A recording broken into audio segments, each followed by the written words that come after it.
Hello mga kabibig ko, ano to, troubleshoot to, ayaw umandar, kaya tinisting ko tong bomba.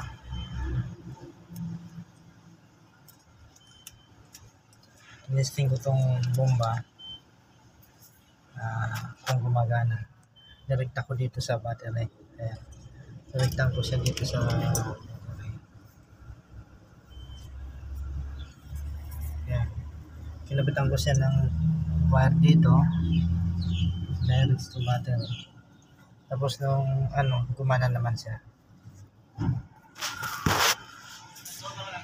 Ibig sabihin walang sira ang bomba.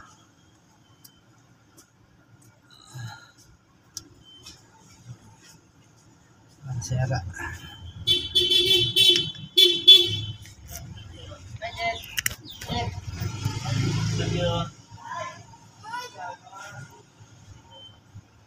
Walang sira.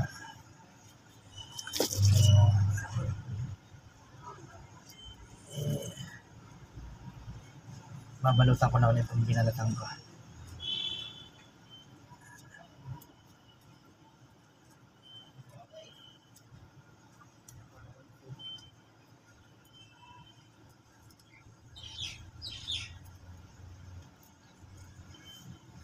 Direkta ko kasi ito dito sa battery, itong fuel pump. Ayaw kasi itong umandar, kaya ginawa ko troubleshooting, inuna ko yung bomba, tinanggal ko itong sakit, direkta ko dito sa battery.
Yan.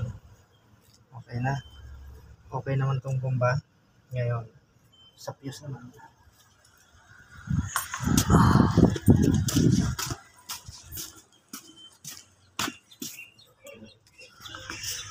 Palit ko ng fuse.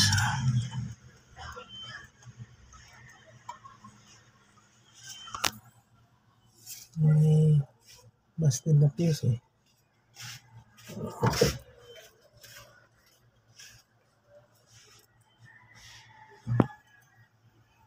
Busted tong fuse, putol.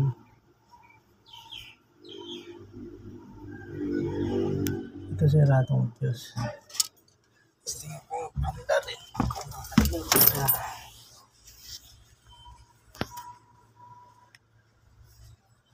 Yung susi.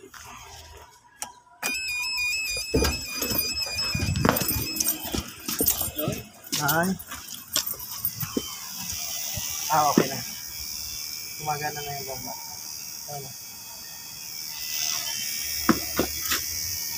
Ibig sabihin, umandar na. Putok lang palang fuse. Ayan. Andar na to.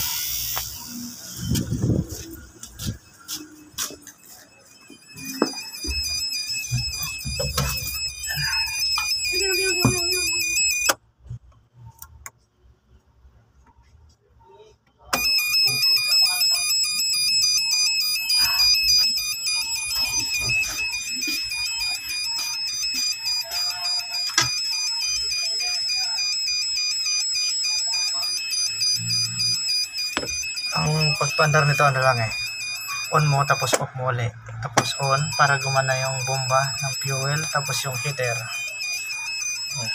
Ayun, saka mo siya Apakan mo siya ng konti, accelerator.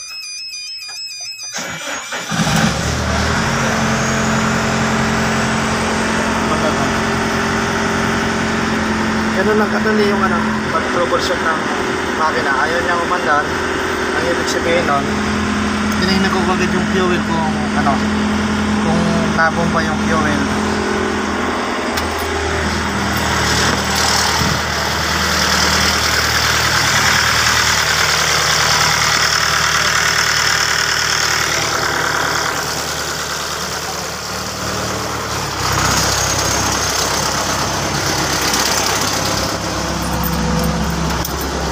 Ayan mga kabibig ko, pag ayaw umandar ng makina, ang una kong titingnan, fuel system.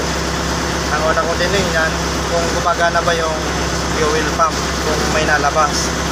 Nung tinisting ko yung fuel pump, walang nalabas, tinanggal ko yung socket. Tapos, nirekta ko. Sinabitan ko ng dalawang wire, nirekta ko sa battery. At nung gumana yung bomba, ibig sabihin okay, kinabit ko lang yung bomba, yung socket. Tapos nag-testing naman ako dito sa sa mga fuse. Ito mga fuse.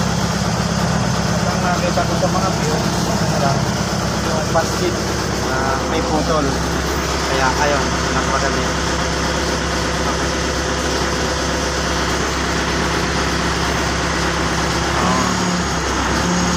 Ayun mga kapit ko, salamat. Sana mag-please subscribe sa aking YouTube channel. Salamat po. So, ako kayo lagi bibigay sa inyo ng ng idea, kalaman, lalo na sa mga baguhan mekaniko at sa mga estudyante. Salamat po.